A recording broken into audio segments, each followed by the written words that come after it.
Hola, aquí el doctor Félix Correa.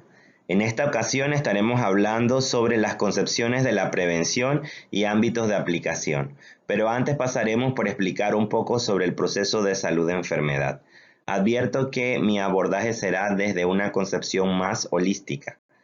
Les invito a que se abran a teorías nuevas y maneras diferentes de abordar conceptos que seguramente ya han escuchado anteriormente.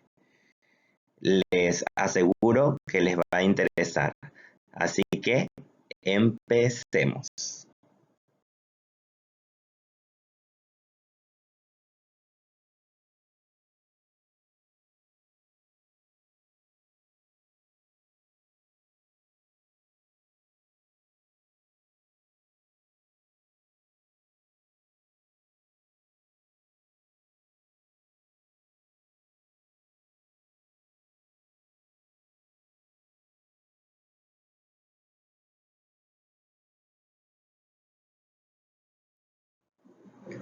La enfermedad es una dolencia personal y también una construcción social y cultural, ya que cada sujeto vive la enfermedad según sus características individuales y la construcción sociocultural particular del padecimiento, siendo su comportamiento para el cuidado o recuperación de su salud singular y dinámico.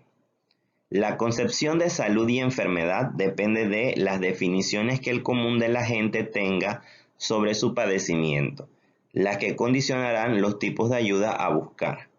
Existe un complejo mundo de creencias y valores, normas, conocimientos y comportamientos ligados explícitamente a la salud, que interaccionan permanentemente con la medicina oficial y que dan cuenta no solo de las modalidades de gestión de la salud, sino también de la relación que el sujeto tiene con su cuerpo, con la alimentación, con los hábitos de vida, con el tiempo libre y con el conjunto de los servicios sanitarios, entre otros aspectos. La construcción del concepto salud-enfermedad no puede entenderse fuera de su marco cultural, ya que los valores, representaciones, roles y expectativas de las personas van configurando lo que cada uno entiende y vive como el proceso salud-enfermedad.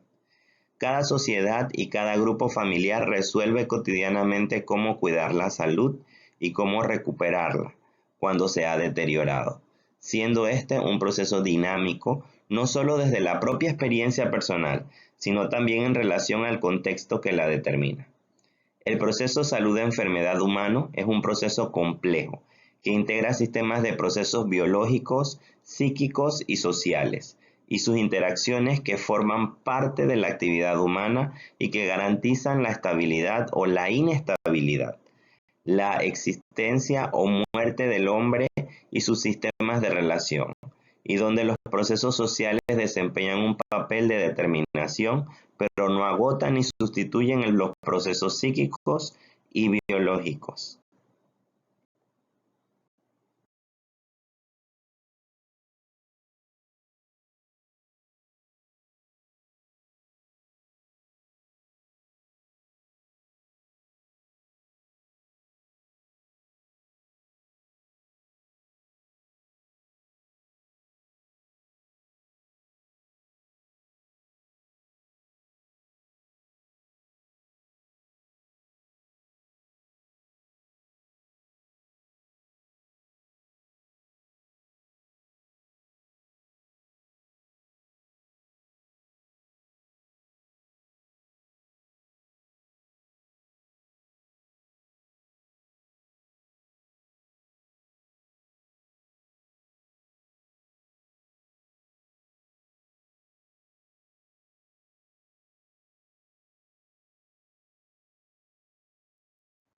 La salud y la enfermedad como proceso inherente a la vida humana han sido objeto de preocupación e investigación constantes. Las diferentes explicaciones que el hombre ha dado sobre el significado de la salud y la enfermedad son el resultado del nivel científico y tecnológico alcanzado, así como de la forma social y los patrones culturales predominantes de la época. Entre los modelos explicativos del fenómeno de salud-enfermedad más representativos, podemos citar los siguientes. El mágico religioso.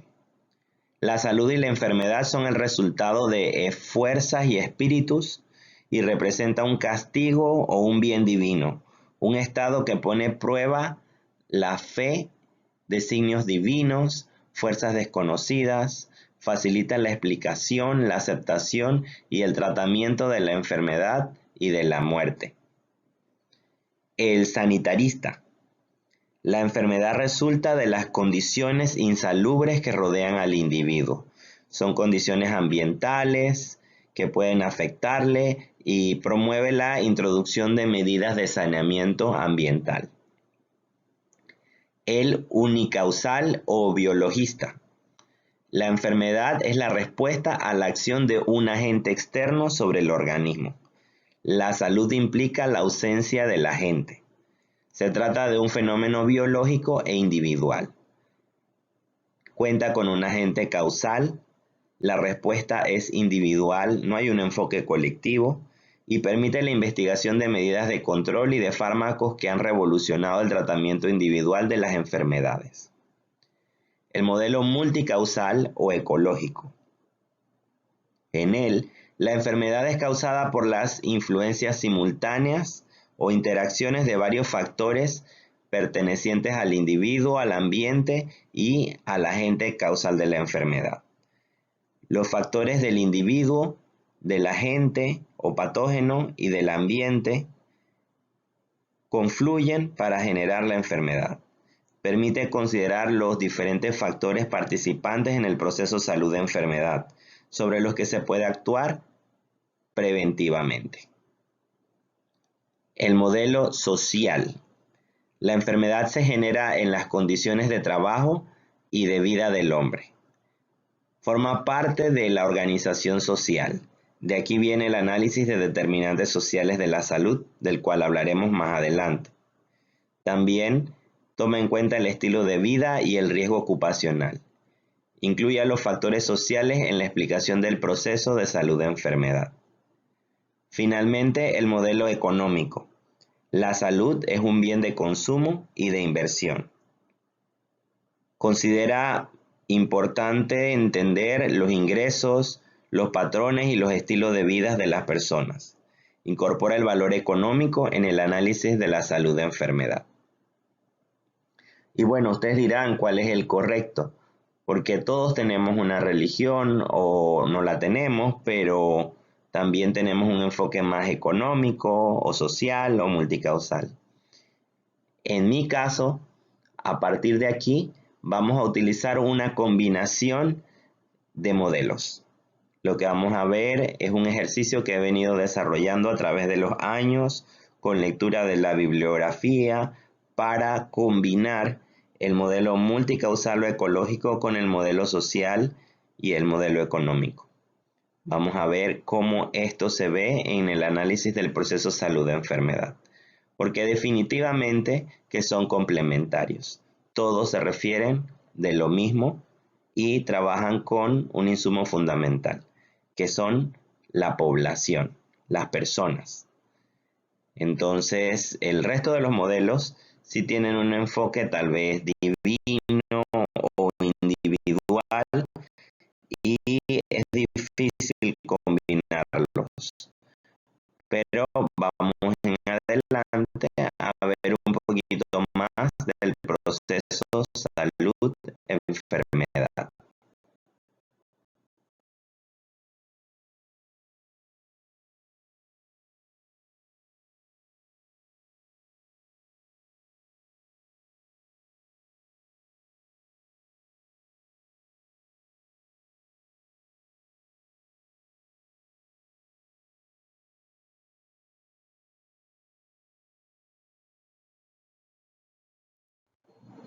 Hablemos sobre el proceso de salud-enfermedad como algo dinámico. Entonces, con este esquema vemos dos flechas. Una para progresar hacia la salud positiva, que desencadenaría en un elevado nivel de bienestar físico, mental y social, y una capacidad de funcionamiento alta. Pero vemos que a medida que se va haciendo hacia la izquierda, empezamos a pasar por una zona neutra donde ya no podemos distinguir lo que es normal de lo anormal. Y puede ser que empecemos a perder nuestra salud. Conste que no necesariamente es enfermedad, pero pueden aparecer signos de enfermedad y síntomas, inclusive discapacidad, que nos puedan llevar a una resolución negativa de nuestro proceso salud-enfermedad, que puede ser una muerte prematura, quedar con incapacidad o una enfermedad crónica. Entonces, nosotros debemos trabajar e intervenir para dirigir esta problemática que nos lleva a perder nuestra salud hacia lograr volver a estar del lado de la salud positiva. Para eso tenemos que hacer estrategias para la restauración de la salud. Aquí muchas personas buscan la asistencia sanitaria, que puede ser curativa, pero también la rehabilitación y la reinserción en caso de algún nivel de discapacidad. Y aquí las personas están enfermas. Si nosotros estamos con un nivel de salud adecuado, pero no excelente, entonces debemos buscar defender y fomentar la salud, para que las personas puedan proteger su salud a través de mecanismos de estilos de vida saludables, entornos saludables y prevenir la enfermedad, eliminar sus factores de riesgo y promover factores protectores.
La historia natural de la enfermedad y las estrategias de prevención y promoción de la salud. Primero que todo, vamos a hacer un abordaje desde la perspectiva del equipo de salud para entender las diferentes intervenciones que éste realiza. Existen tres periodos importantes en la historia natural de la enfermedad. El prepatogénico, que es aquel en el que todavía no existe ninguna enfermedad. El patogénico, que es en el que encontramos ya la aparición de la enfermedad. Y el periodo de resolución final o resultados, de los cuales pueden ser varios. Según el proceso de salud de enfermedad, pueden ser la curación, la remisión o cronicidad, cuando los signos y síntomas disminuyen o desaparecen, pero la enfermedad puede persistir. La recurrencia o recidiva, que son tipos de vuelta a la enfermedad. Recurrencia, si me curo y me vuelvo a enfermar, y recidiva, si me curé mal y vuelve a reactivarse el cuadro de la enfermedad. Y finalmente la muerte, que es un evento natural y le pasa a todos, pero es preocupante cuando esta sucede antes de la expectativa de vida de una persona.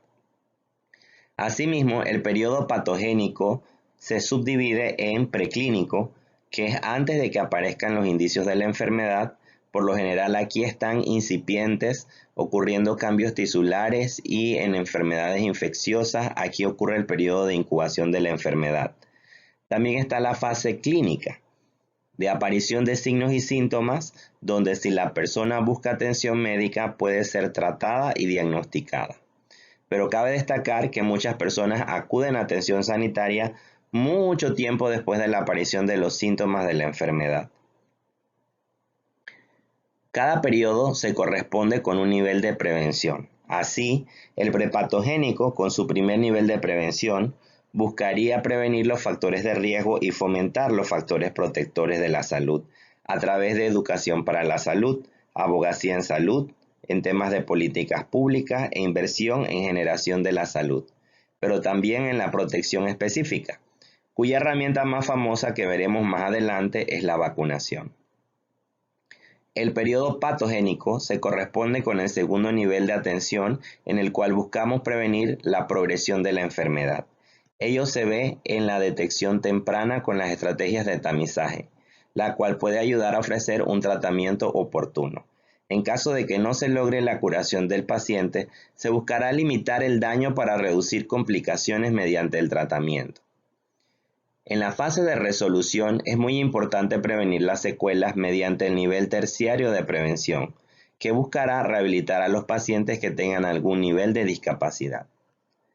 La otra perspectiva que tenemos es la de los pacientes y ellos son finalmente los que promueven su salud. Entonces veremos que cuando están sanos, buscarán mantenerse sanos mediante estilos de vida saludable, construcción de entornos saludables y el autocuidado de su salud. Pero cuando están enfermos, buscarán estilos de vida que protejan su salud, seguir indicaciones médicas al pie de la letra y harán algo llamado autogestión de su enfermedad, que no es más que el autocuidado de la salud, pero con énfasis en aquellas condiciones de enfermedad subyacentes. Cuando las personas están con alguna discapacidad o incapacidad, buscarán promover su autonomía mediante estrategias que le ayuden a mantenerse funcionales y se deberá buscar la reinserción social.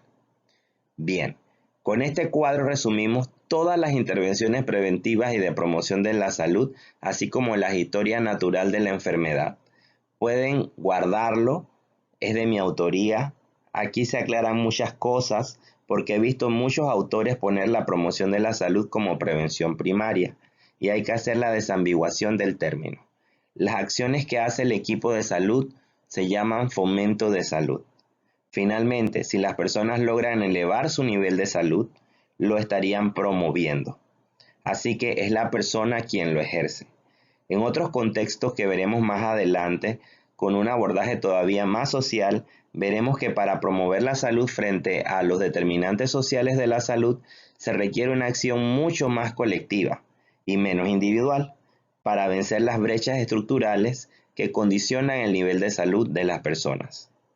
Algunos autores también hablan de 4 niveles de prevención, metiendo la promoción de la salud como uno de los niveles y separándola del fomento. Pero la verdad, a mí me gusta explicarlo más así. Creo que es más fácil para transmitir. Este concepto es muy importante que lo exploremos y que lo tratemos de comprender. Antes de que una enfermedad se dé, antes de que hayan cambios tisulares, de que empiece a ocurrir los fenómenos que caracterizarán esa enfermedad, está una fase, una etapa prepatogénica, o sea, antes de la enfermedad. Aquí todavía la persona conserva su salud y tenemos que tomar en cuenta un concepto epidemiológico muy interesante. Le llamamos tríada epidemiológica, que es una relación entre el hospedero de una enfermedad, que es aquella persona susceptible, que se puede enfermar, que tiene la capacidad de enfermarse, pero que no está enferma. El agente, que puede ser de diferentes tipos, que genera la enfermedad, es ese detonante de la enfermedad. Y el ambiente, que son todos esos factores de fuera del individuo o factores extrínsecos que pueden de alguna manera beneficiar o perjudicar a la persona para favorecer a que esta persona desarrolle la enfermedad producto de su interacción con el agente. Entonces vemos que el equilibrio de la persona, su homeostasis, se ve alterada, ya sea por los factores de riesgo que le favorecen que se exponga a la gente o los factores ambientales que también tienen factores de riesgo que lo ayudan a que desarrolle la enfermedad. Bueno, y en el centro está el vector, porque el vector también interactúa tanto con el hospedero como con el agente o con el ambiente, y es una forma de decir que hay enfermedades que ocurren de manera indirecta, que no necesariamente son con una acción directa de la gente, sino que puede ser a través de un intermediario, que pudiera llegar a ser un vector, por ejemplo.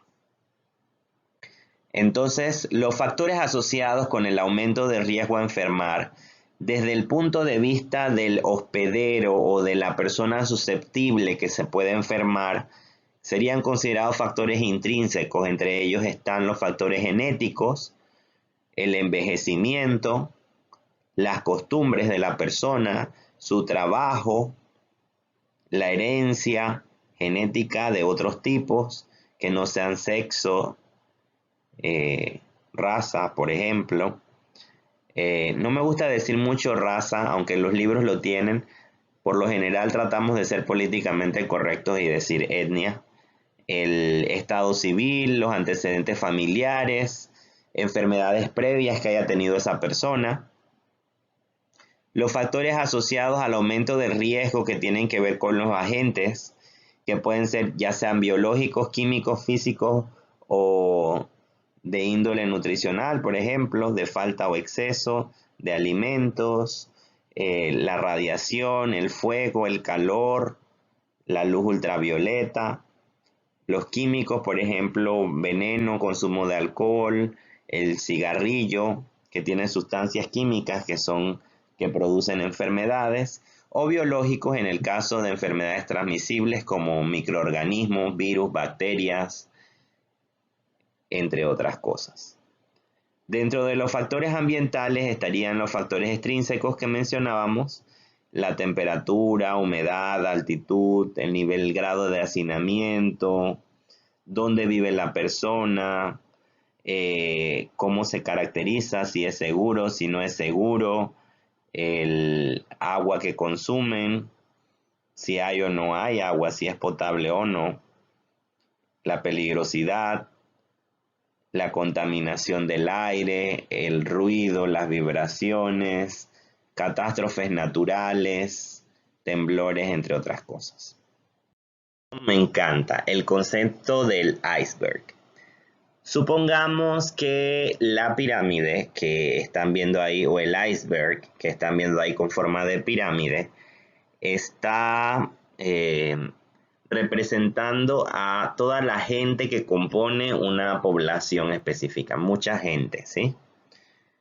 Nosotros podemos darnos cuenta que si el nivel del mar fuese, ese horizonte en el que está el mar, fuese una línea que divide el horizonte clínico del horizonte preclínico, entonces pudiéramos darnos cuenta que la mayoría de las personas que están sobre el nivel del mar, que son aquellas que ya tienen cambios histológicos y tienen sintomatología, que son aquellas que pueden ser diagnosticadas por el médico en la atención regular, porque van a una consulta de morbilidad, esas que se ven a simple vista que están enfermas, son mucho menos que la cantidad de personas que se encuentran por debajo de ese horizonte, por debajo de esa línea, que son muchas más personas las que andan sueltas por ahí y que no sabemos qué tienen. Bueno, hay algunas enfermedades que se caracterizan precisamente porque la gente anda por la calle y no sabe que la tiene, como las enfermedades, algunas enfermedades con riesgo genético, mucho el cáncer y mucho las enfermedades transmisibles, sobre todo si cursan con un periodo de incubación muy largo o si también tienen una etapa asintomática muy extensa o cursan con enfermedades donde las personas pueden quedar como portadoras asintomáticas. Entonces aquí es muy interesante porque esto nos abre el panorama del horizonte de prevención, de este horizonte de detección temprana, prevención secundaria, detectar a estas personas. Todas están enfermas, todas tienen la enfermedad desarrollándose dentro de ellos, solo que unos la manifiestan y es más visible y otros todavía no. El pronóstico implica predecir el progreso o resultado de una enfermedad. Toda persona que llega a ser diagnosticada desea conocer su pronóstico. Es una medida de severidad. En muchos casos podemos ver también medidas de supervivencia para poder analizar el pronóstico. Y son las probabilidades que tiene una persona de salir bien o mal de un proceso de enfermedad. Es muy importante el pronóstico para poder establecer un plan de trabajo con las personas y las metas de trabajo.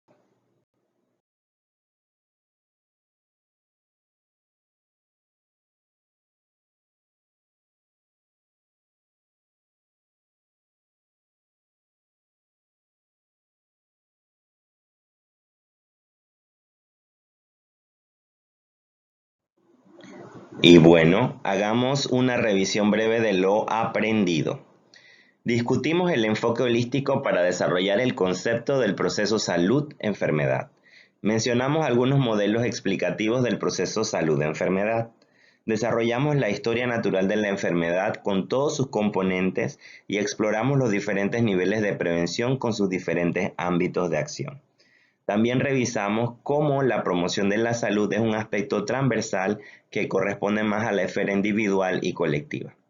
Dimos un paso rápido por la triada epidemiológica y los factores asociados al riesgo de enfermar.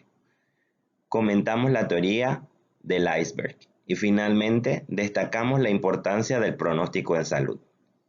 Muy bien, espero que hayan disfrutado de esta clase y también que aprendieran una que otra cosilla nueva. Una cosa para no olvidar es que el proceso de salud de enfermedad es dinámico y cambia constantemente, por ende debemos estar pendientes siempre con implementar la estrategia de prevención correspondiente. No se extrañen que la gente siempre menciona la frase prevención de la enfermedad y promoción de la salud como cosas diferentes. La promoción se hace en todos los niveles de prevención y la prevención se hace en todos los periodos de la historia natural de la enfermedad, sobre todo en personas sanas, pero también en personas enfermas, como pudieron apreciar. Lo que sucede es que el modelo biologista patocéntrico ha predominado por tantos años que es muy difícil cambiar la mente de muchos profesionales de la salud de la idea que salud no es ausencia de enfermedad. Por ende, hasta una persona enferma tiene un nivel de salud. Y por ende, creen que la promoción de la salud no se debe hacer en personas enfermas. Y prevención solo es de enfermedad, no de factores de riesgo. Hasta yo frecuentemente lo uso para explicarme más rápido porque es lo que se encuentra en el imaginario colectivo. Y bueno, una cosita más que recordar es que el enfoque de factores asociados al riesgo de la enfermedad también se puede empezar a explorar durante la atención. Y vemos recientemente que en las historias clínicas aparecen unos circulitos amarillos y unas palabras que se llaman estratificación del riesgo. También hay unas guías americanas de Task Force para prevención y estratificación del riesgo. La idea de esto es identificar oportunamente los riesgos para poder abordar precozmente cualquier enfermedad o inclusive antes de que una enfermedad se instaure. Con ustedes, el Dr. Félix Correa. Hasta la próxima oportunidad.